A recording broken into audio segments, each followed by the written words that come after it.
chuan six schedule hi ka soi le duani six schedule hi engting elo pian India independent khan India ram constitution duang tu constituent assembly an brought tani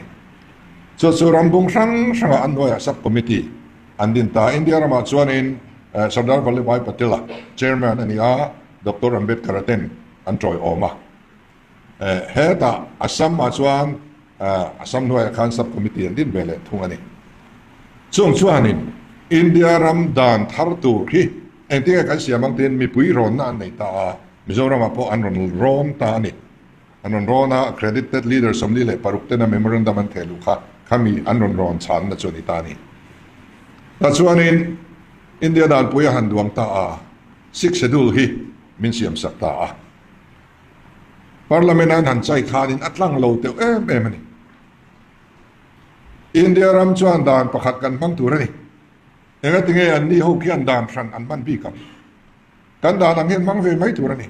hey chu constitution within constitution ani independent ram ang tluklai lo man ni do nan tia six schedule kan nei hi an du lo na sa ni ma se Dr. Ambedkar ten theih to an chuwa ei mi thiam rolin nia khatilaya proceeding kha a debate constituent assembly proceeding kha in hai chuak theih vek in du chuan in nei theih vek ania lo thlir te u in hun ola Ambedkar te kan ta nan lo ru chi engting nge soi king mi zo ta ki ma sa nga ta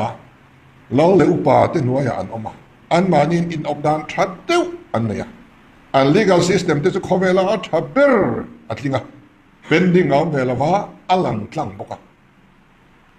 America rama red Indian how legal system nen ain ang viawa keni constitution kan legal system kan duan te ai hian mizo tena an customary law ki athada isokani khomela thaber polani so wang chuan an nu fualo administration apo la le upa ten ro an rel dan ki atha em ni kan tluk lo ma zokani so wangin keni dan antana thil thar tongsan culture from en kim ne nia keni dan elaya phai omtena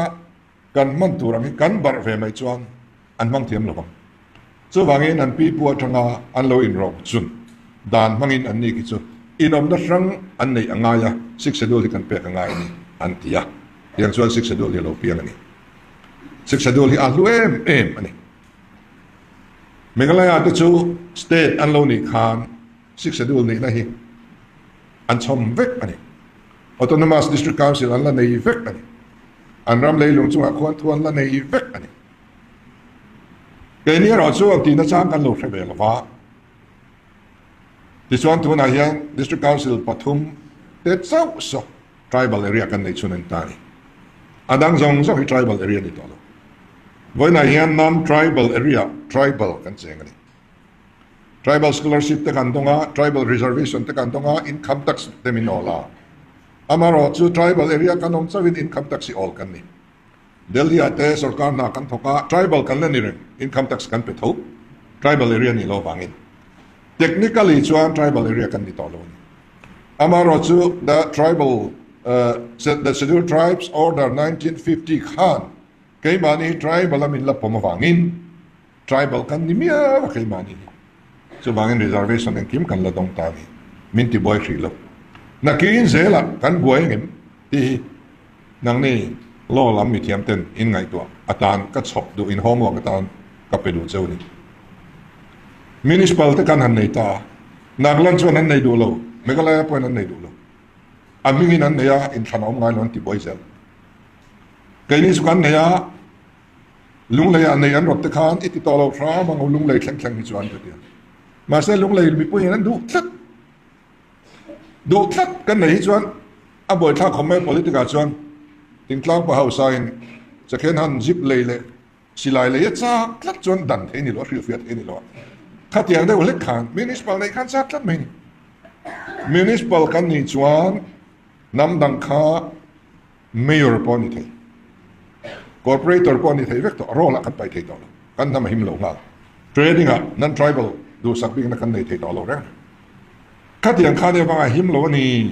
kan traditional institution six schedule ya thaber ti ka soi thina amaro chu intellectual tle min support mipui min support pui lawa chuan chuan kan policy apo kan zuar ngam taloni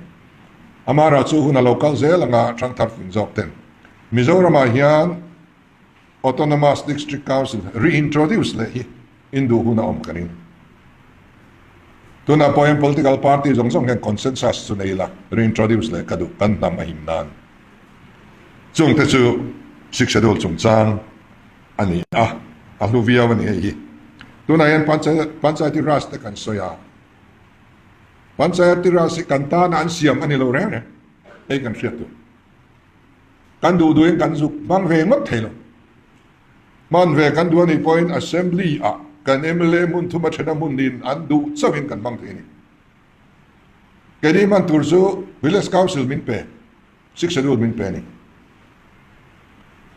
tin kan mang ve du ani point aminga hian engpo kan puah thai panchayati ti kherlo po kan du aminga kan mang thei with modification in kan mang thei kan mang ve du ani chuan kan assembly a two-third majority kan pasanga